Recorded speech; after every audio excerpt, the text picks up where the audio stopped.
And this is one of the places that group selection is left spinning its wheels, that lineage selection is not.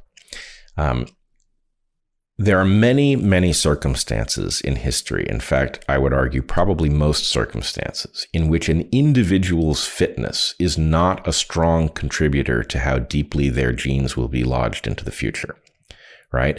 If I am a member of a population, right, and let's say I'm a very evolutionarily successful individual, right? Let's say the normal expectation would be that an individual who reaches reproductive age would leave 2 surviving offspring, each of which would have 50% of their genes, right? Thereby, they would replace themselves in the population.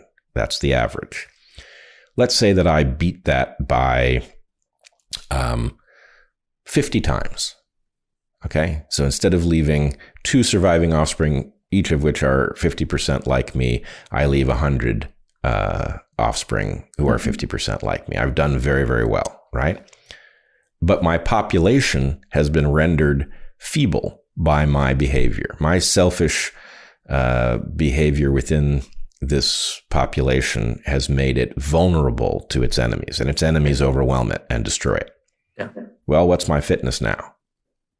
It's 0. Yeah. Even though I beat the odds tremendously.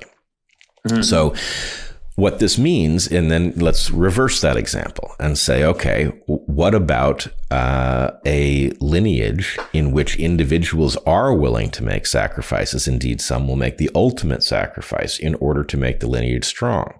Well, maybe I don't come home from the battlefield and I never leave any offspring, but the genes that I would have left are circulating in the population that is more robust for my self-sacrifice. And the point is, if we check in on that population 100 years later, 1,000 years later, the likelihood that it still exists because of the self-sacrifice is higher.